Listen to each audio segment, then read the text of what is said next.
Have you ever lain in bed, staring at a dirty bowl in the corner of the room, telling yourself, I'll deal with it later, and that later somehow stretches into 3 days? Or those mornings when you set your alarm 5 times, and after turning it off each time you convince yourself, just 5 more minutes, it's fine. If you're nodding along, then congratulations, you've got a natural talent.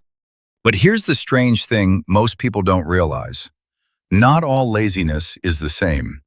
Some people are lazy in the classic sense, lying still, doing nothing. Others are lazy in a far more creative way, like writing an entire block of complex code just to avoid doing a simple task by hand. Someone might spend 3 hours perfectly organizing their study corner just to avoid actually sitting down to study. And then there are the masters, those who have elevated laziness into an art form, a philosophy of living that even scientists would have to admire. In today's video, we're going to explore the 7 levels of laziness, from the harmless, almost endearing kind we all have, to the legendary tier that's so extreme you'll hardly believe anyone actually lives like that. And who knows, by the end, you might just discover exactly where you stand on this scale. Level 1. Healthy laziness. Let's start at the lowest level, where laziness hasn't yet become a problem, where it's even backed by science. Here's something most people overlook. The human body wasn't designed to run non-stop like a machine. Millions of years of evolution have wired us with a simple rule: conserve energy whenever possible. Our ancestors didn't run marathons every day. They hunted, then rested. They gathered, then lay down. Rest wasn't a weakness. It was an essential part of the cycle of life. So what does level 1 look like in modern life? It's the person who, after a long day of work, chooses not to squeeze in one more meeting or reply to a dozen extra emails. Instead, they shut down their computer on time, make a cup of tea, and sit, doing nothing. No scrolling, no news, just sitting and letting the mind drift. From the outside, it might look like laziness. In reality, it's deeply scientific. The human brain has something called the default mode network, a system that activates when we're not focused on any specific task. And it's in this state that the brain processes information, connects scattered ideas, and restores creativity. Put simply, when you're blankly staring out the window, your brain is working hard behind the scenes. People at this level of healthy laziness also know how to say no. They don't take on more work when their schedule is already full. They don't stay up until 2 a.m. just to avoid being seen as unproductive. They understand that working 12 hours with an exhausted mind is far less effective than working 6 hours with full clarity. This isn't laziness, it's self-management.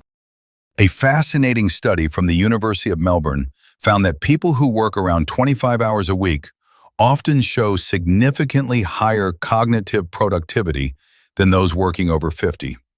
The brain is like a muscle. Overuse it without rest, and it will tear. Of course, the line between healthy laziness and real laziness is thin. The difference is intention. Healthy laziness is deliberate rest, recharging so you can return and actually work. But if that just a short break stretches on indefinitely, well, welcome to the next level. Still, if you're at level 1, take it as a good sign. You're not lazy, you're simply living the way you're meant to. Level 2, mild laziness. If level 1 is conscious rest, then level 2 starts to feel a bit more familiar. This is where most of us live, whether we admit it or not. People at this level aren't inactive. They work, they study, they show up on time, they handle their responsibilities. But there's a gray zone in their lives, small tasks with no deadlines, no supervision, that keep getting pushed back. The dirty bowl sits in the sink from morning till night. That email needs a reply, but it's not urgent, so tomorrow. The bathroom light has been broken for 2 weeks, but the phone flashlight still works, so replacing it can wait. Sound familiar? This is what psychologists call selective procrastination. We don't delay everything, only the things with no immediate consequences. The human brain is wired to respond to threats right in front of us, not vague future outcomes. That dirty bowl doesn't shout, doesn't send notifications, doesn't come with a deadline. So your brain quietly places it into an infinite queue and moves on to things that feel more urgent, even if that urgent task is just scrolling social media for 15 more minutes. People at level 2 also share a very specific habit, setting multiple alarms. Not one, but 5, each spaced 5 to 10 minutes apart. They know they'll turn off the first one. They know they'll turn off the second. In reality, the whole routine is just the brain negotiating with itself, buying a little more time before facing the day. Scientists even have a name for it: alarm snoozing behavior. It's so common that most people no longer see it as a problem. What's important here is that the delay hasn't caused serious consequences. Yet. The bowl does get washed, just late at night. The email does get answered, just the next day. Everything remains under control, just slightly behind the ideal. The issue isn't that you're lazy, it's that you're not uncomfortable enough yet. The human brain only takes action when discomfort crosses a certain threshold.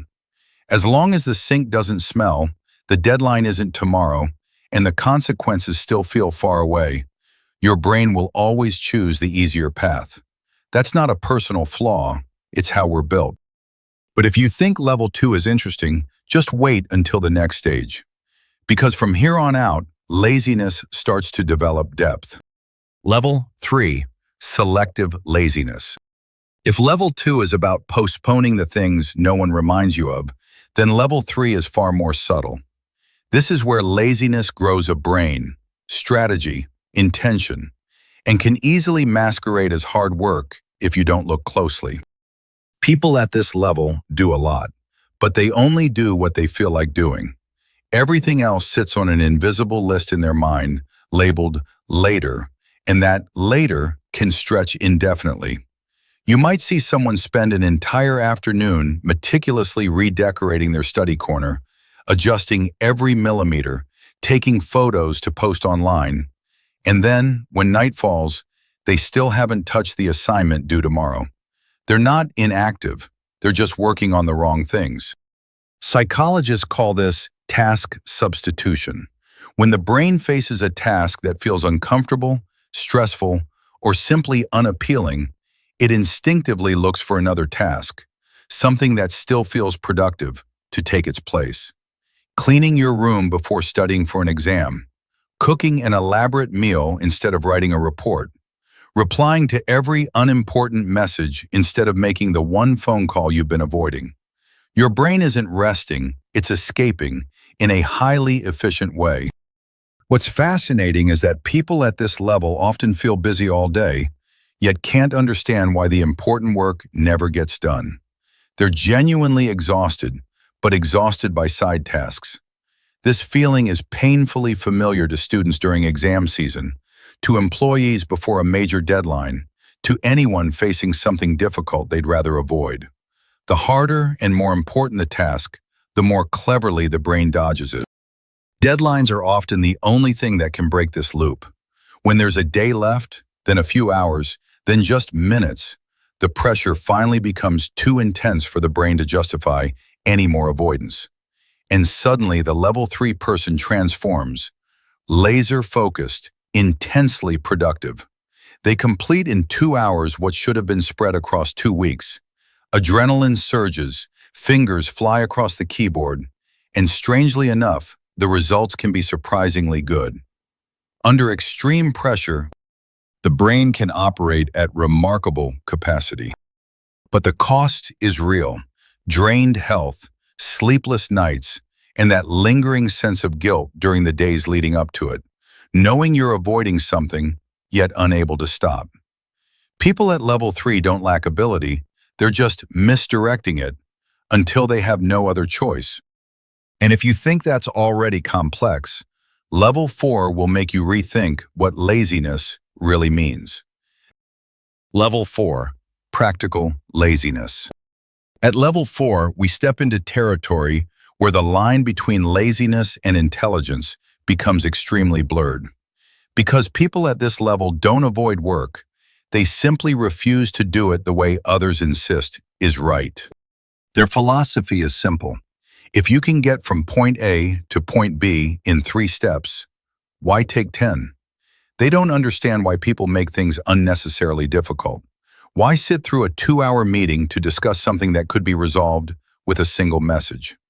Why print a document, sign it by hand, then scan it back in when digital signatures have existed for years?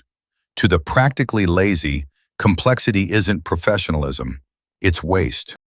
And interestingly, science is on their side. There's a well-known principle in engineering and management called the Pareto principle, or the 80-20 rule.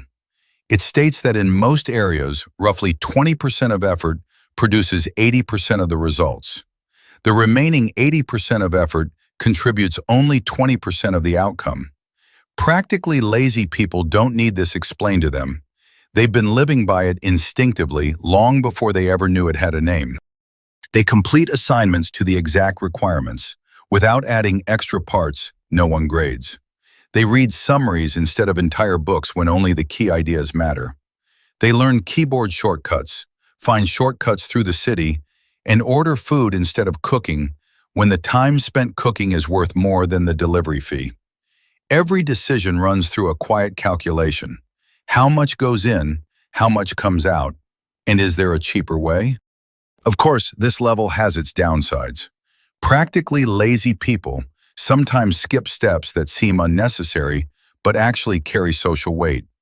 They may be seen as unenthusiastic, careless, or dismissive of process. In environments that value form over function, they often clash with those who believe that more steps automatically mean better work. These two philosophies rarely understand each other. But if you look at history, many world-changing inventions were born from this kind of thinking. The washing machine exists because someone didn't want to wash by hand. Elevators exist because someone didn't want to climb stairs.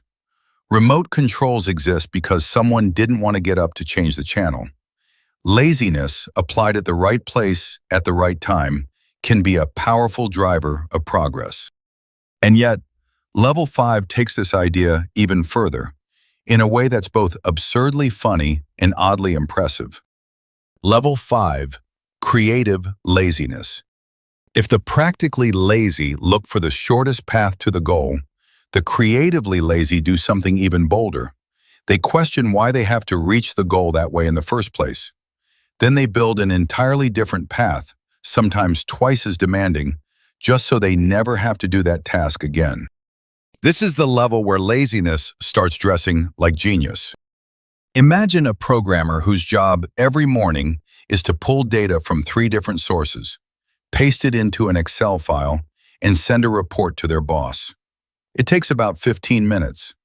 Most people would just do those 15 minutes every day, 5 days a week, without much thought.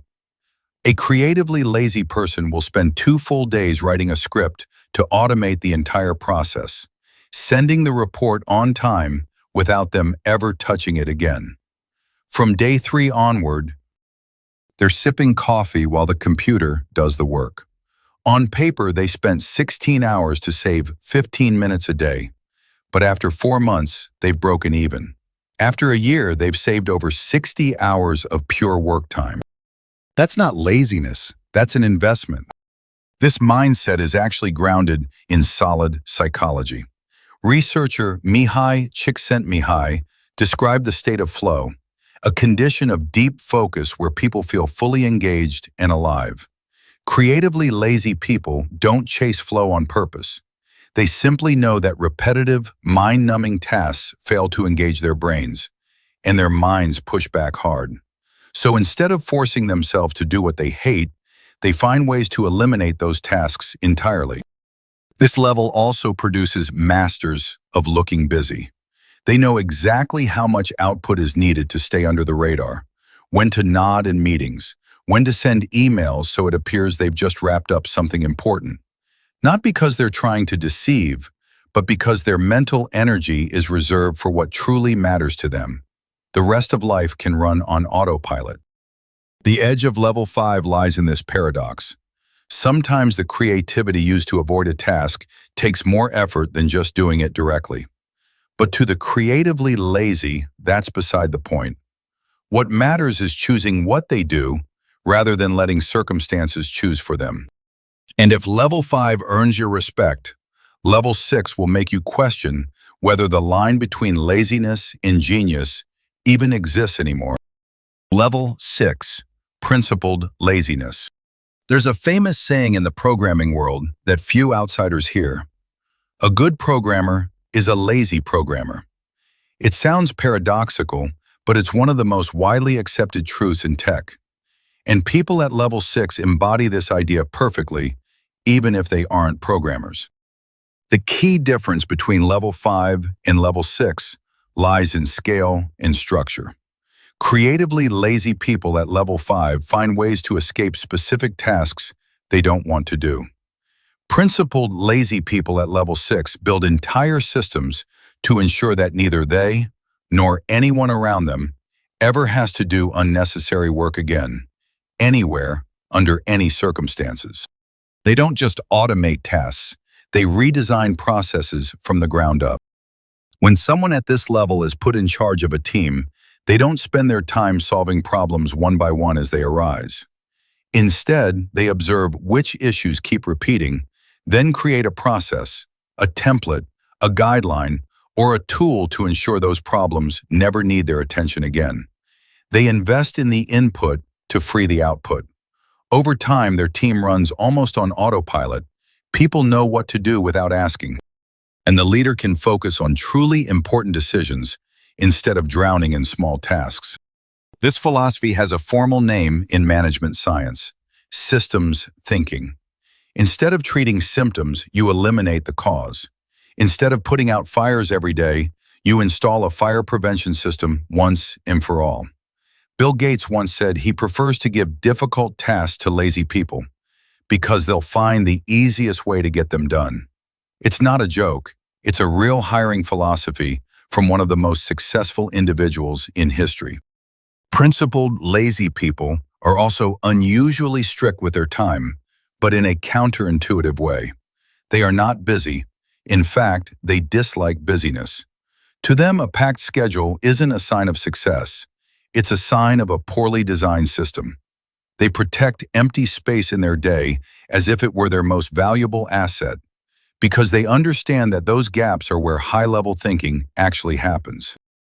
But level 6 demands something not everyone has: the discipline to build systems before enjoying the freedom they bring. They work hard up front so they won't have to keep working hard forever. That's why so few people reach this level. Most give up during the building phase. It's too demanding. Then drop back to lower levels, comforting themselves with the idea that doing things manually feels safer. Level 7, however, is something else entirely. At that point, no systems are built anymore because people have found a way to do nothing at all and still call it a philosophy of living. Level 7. Legendary laziness. We've walked through 6 levels, from those who know how to rest at the right time to those who build systems to eliminate unnecessary work. But level 7 is an entirely different territory. This is no longer about productivity, optimization, or work philosophy. It's about people who have elevated laziness into a pure state of being, and somehow the world still moves around them. People at this level don't avoid work. They've evolved to a point where the boundary between working and not working no longer really exists. Everything in their lives is arranged, sometimes intentionally, sometimes by instinct, so that the energy they expend is as minimal as possible, while the results remain sufficient to sustain life, and occasionally even flourish. History is full of figures like this. Albert Einstein, for example, famously disliked trivial daily decisions. He wore nearly the same outfit every day to avoid wasting mental energy choosing clothes. He refused to learn how to drive, considering it a poor use of cognitive effort. He preserved his mental resources for one purpose only: thinking about physics. The result was the theory of relativity. The world calls him a genius, but look closer. And he's also a level 7 lazy person operating in the right environment. In psychology, there's a concept called ego depletion, the idea that willpower and decision-making ability are finite resources. Research by Roy Baumeister suggests that every decision you make, no matter how small, consumes a portion of that mental energy. People at level 7 understand this instinctively. They eliminate as many unnecessary decisions as possible, reserving their energy for what truly matters. Mark Zuckerberg's Daily Gray t-shirt follows this logic. So does Steve Jobs' iconic black turtleneck. But not every legendary lazy person is a tech genius or a world-class scientist. Sometimes they're just your neighbor, the one you've never seen in a rush, never seen stressed, always moving through life with a calm, unhurried rhythm, as if nothing is ever that urgent. And strangely, everything in their life still works. Bills get paid, work gets done, relationships are maintained, just at a pace so steady and composed that outsiders can't quite figure out how. Level 7 isn't necessarily a destination everyone should aim for, but it reveals something important. Busyness is not the same as value. Sometimes doing less, moving slower, and acting with intention creates more meaning than endlessly running without knowing where you're headed. So after all 7 levels, the real question isn't which level you're on. The real question is this: is your laziness serving your life or holding it back?